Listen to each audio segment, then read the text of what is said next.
Hai semua, pernah tak anda terfikir macam mana kita boleh tahu cerita pasal zaman dulu-dulu? Maksud saya beratus-ratus tahun yang lepas. Hari ini, jom kita jadi detektif masa dan bongkar kit alatan rahsia yang ahli sejarah guna untuk siasat semua ni. Soalan besarnya ialah, macam mana kita tahu semua kisah silam ni? Adakah orang main agak-agak je? Tak sama sekali. Sebenarnya ada cara-cara yang sangat sistematik dan teliti di sebalik setiap penemuan sejarah yang kita tahu. Para sejarawan ni, diorang macam detektif yang handal tau. Diorang gunakan 3 kaedah utama untuk cantumkan semua kepingan teka-teki dari masa lampau dan akhirnya membongkar segala rahsia yang tersembunyi. Okey, jom kita tengok apa alatan dalam kit ni. Ada 3 benda utama. Pertama, kita kaji tulisan. Kedua, kita dengar cerita.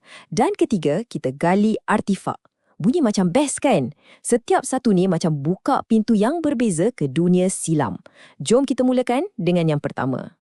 Alatan pertama kita ialah kaedah bertulis. Cuba bayangkan, anda jumpa satu diari rahsia atau surat cinta dari zaman dulu. Bestnya!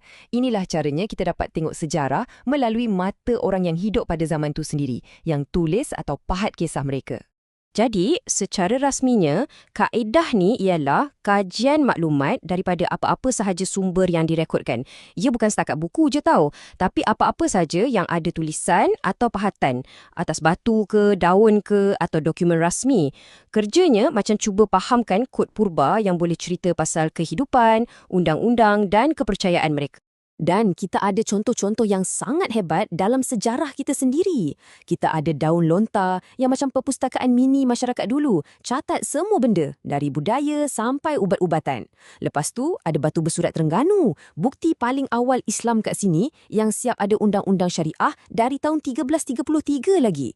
Dan mestilah dokumen penting macam Perjanjian Pangkor yang ubah terus nasib negeri Perak. Setiap satu ni macam tingkap masa kan? Okey, kita beralih ke alatan kedua pula. Kaedah lisan. Kalau tadi kita baca mesej dari masa lampau, yang ni pula kita dengar terus dari suara-suara yang masih ada. Anda mesti pernah dengar atuk atau nenek cerita pasal zaman muda mereka kan? Itulah dia kaedah lisan. Prosesnya mudah je, iaitu dengan menemu bual orang sumber. Maksudnya, orang yang nampak sendiri atau terlibat terus dalam satu-satu peristiwa sejarah. Ini cara terbaik nak dapatkan cerita dari sudut pandangan pribadi, dengan emosi dan butiran-butiran kecil yang mungkin tak pernah ditulis pun kat mana-mana. Cuba bayangkan, dapat dengar sendiri pengalaman seorang pejuang kemerdekaan. Tapi, kaedah ni ada pro dan kontranya. Kekuatannya, tentulah sebab kita dapat maklumat tu terus dari mulut orang yang mengalaminya. Sangat-sangat berharga. Tapi kelemahannya, ingatan manusia ni tak sempurna. Kadang-kadang mungkin ada unsur tokok tambah atau ada butiran penting yang terlupa. Sebab itulah ahli sejarah kena bandingkan cerita ni dengan sumber-sumber lain untuk dapatkan gambaran yang paling tepat. Dan sekarang untuk alatan terakhir dan mungkin yang paling mengujakan sekali.